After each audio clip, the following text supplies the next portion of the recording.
Agora a gente vai falar na questão 7 sobre escola reflexiva e postura reflexiva dos professores. Vamos falar um pouco disso. Outro assunto bem importante e que aparece também em provas aí dissertativas, viu?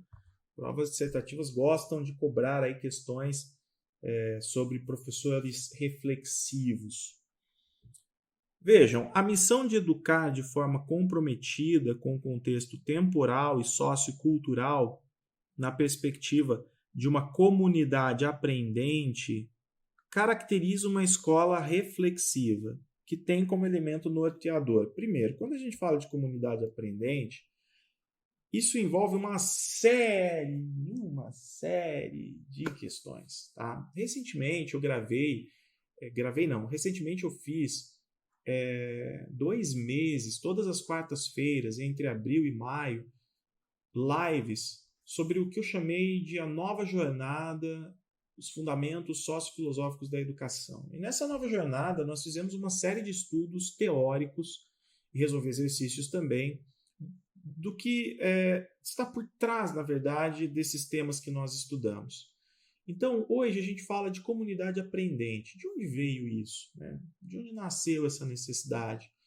Então, a gente tem, por exemplo, dependendo do modelo de políticas educacionais, de concepção de educação e de escola que nós temos, a escola não é uma comunidade aprendente, ela é uma comunidade que simplesmente recebe orientações para serem seguidas. Isso acontecia, por exemplo, no tecnicismo, na educação tecnicista. Não há comunidade aprendente. Um especialista, que normalmente está lá no âmbito do Ministério da Educação, desenvolve políticas educacionais, estratégias, etc. E os professores são operadores dessas políticas, desses modelos de educação, das estratégias desenvolvidas. No entanto, quando a gente fala de comunidade aprendente, nós estamos concebendo a sociedade como muito dinâmica. Então, o tempo todo, os professores da escola estão lidando com demandas diversas. O tempo todo nós temos problemas para resolver, problemas de aprendizagem, de comportamento, de uma série de coisas. E a escola precisa agir rápido, é aquilo que o Pirrenot fala, a gente precisa agir com urgência na incerteza, porque é difícil você encontrar uma resposta exata para os problemas que surgem. Então, agir na urgência é agir também diante de incertezas. E é preciso agir de forma reflexiva. Não é adotando, por exemplo, receita de bolo que a gente vai conseguir dar conta dessas demandas. E a escola também não pode depender o tempo todo de especialistas. Ela tem que aprender dentro dela, dentro da sua comunidade, encontrar respostas para os diversos problemas que acontecem, para as diversas demandas que surgem, até mesmo por causa dessa sociedade tão dinâmica que a gente vive cada vez mais, tão tecnológica, tão informacional, etc. Tudo bem? Então, esse é o contexto. No entanto, você pode participar do Nova Jornada. Se você não participou, você pode participar. Você tem que entrar no nosso grupo do Telegram. E ao entrar no nosso grupo do Telegram, você vai ter acesso a um workshop e poder rever, participar e assistir às aulas, etc. Maravilha? Mas vamos para a questão, Vinícius. Vamos lá, para de enrolar, pô. Vejam. Então, qual que é o elemento norteador aí que caracteriza a escola reflexiva? A formação continuada dos professores baseada em competências pedagógicas de liderança carismática situadas na ação docente. Oxê, nada a ver, não é? Imagina, será que a escola ela se torna reflexiva simplesmente porque os professores exercem uma liderança carismática? Né? Ah, o professor bonzinho, os alunos adoram o professor, pronto, a escola é reflexiva? Lógico que não. A centralidade do currículo, baseado na sequencialidade, na homogeneidade e na conformidade, nada a ver, principalmente essa palavra conformidade. C, a gestão democrática, mobilizadora dos estilos pessoais e dos modelos hierárquico e pedagógico instituídos na gênese da comunidade? Não, inclusive isso não tem nada a ver com gestão democrática. Conceito de organização aprendente que define seus referentes na cultura ministerial. Nada a ver também. E no caso da gestão não ser democrática, o que tende a acontecer? Não existe uma comunidade aprendente. As pessoas não vão, por exemplo, realizar um trabalho reflexivo conjunto. Se o problema é, por exemplo, da gestão, o diretor vai falar, deixa que eu resolvo. Né? Eu estou no centro, eu estou no ápice da hierarquia, sou eu que cuido disso. Não há que se fazer, por exemplo, um trabalho coletivo ali para que as pessoas possam refletir e discutir sobre problemas da escola. As respostas vêm prontas de cima, não é?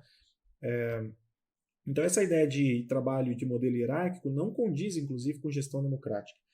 E aí, o projeto educativo como instrumento de construção, tá lá, coletiva, de mudança organizacional e de emergência de um novo objeto científico, com certeza. Maravilha, é a letra E.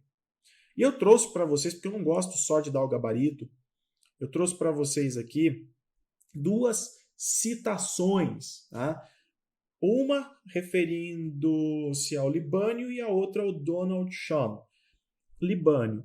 Por mais que a escola básica seja afetada em suas funções, na sua estrutura organizacional, nos seus conteúdos e métodos, ela se mantém como instituição necessária à democratização da sociedade.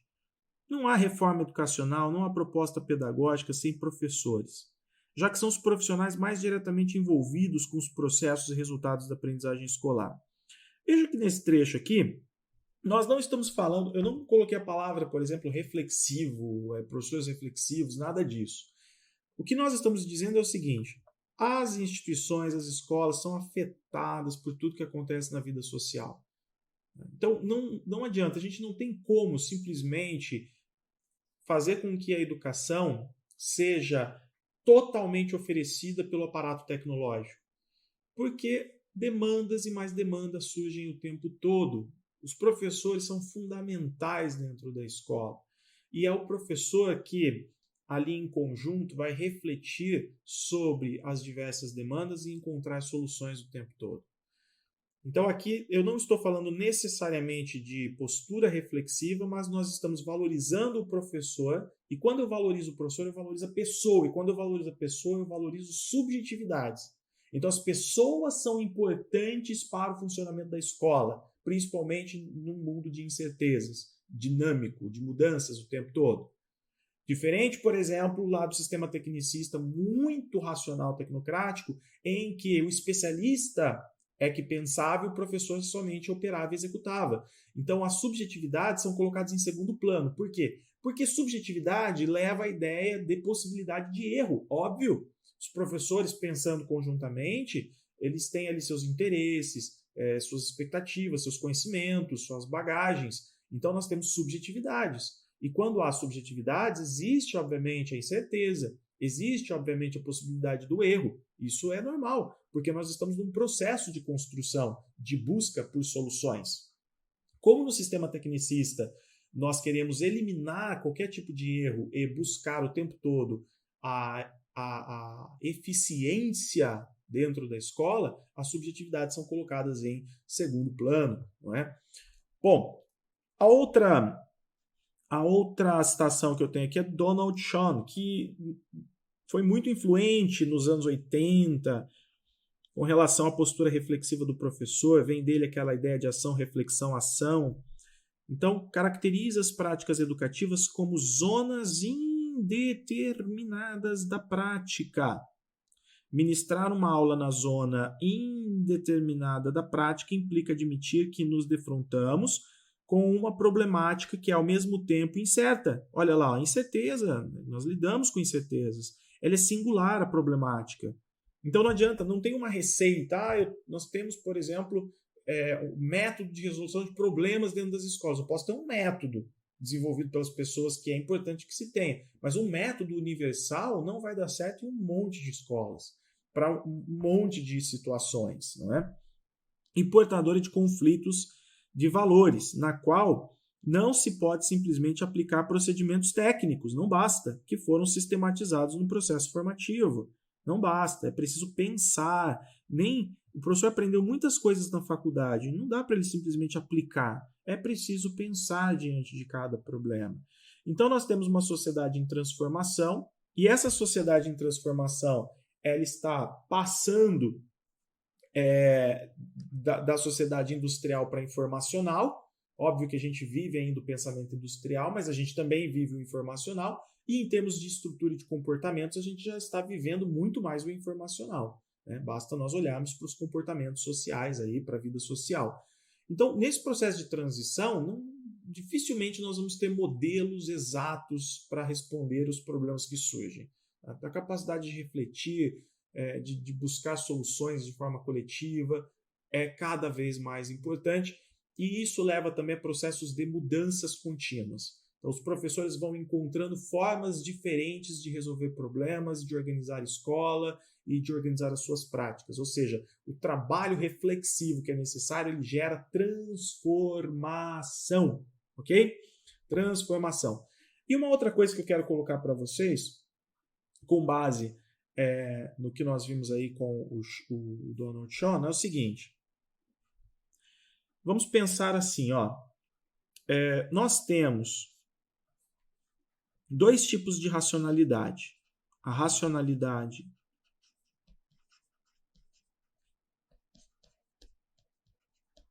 técnica, ok? E nós temos a racionalidade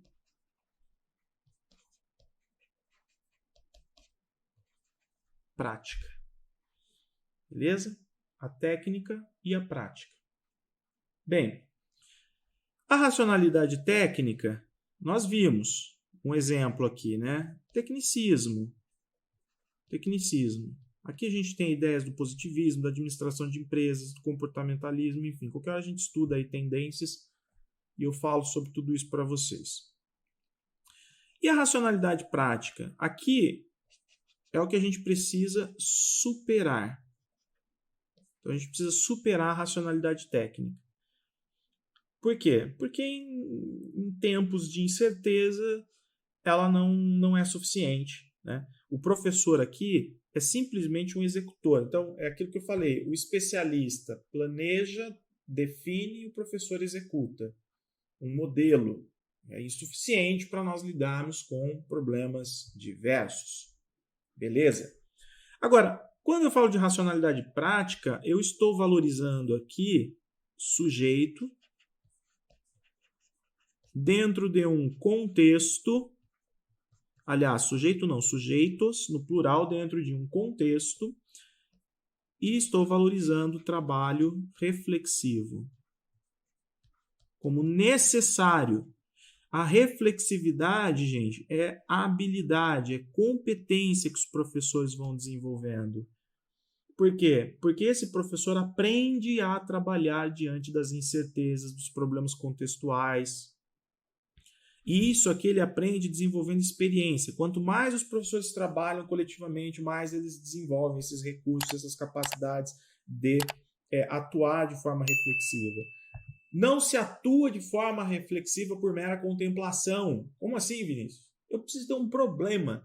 Então, para nós sermos professores reflexivos, a gente tem que ter uma boa percepção, a gente tem que identificar problemas. E nós vamos refletir, trabalhar a partir de problemas. Beleza? Tá aí a questão 7. Tá aí a questão 7. Maravilha?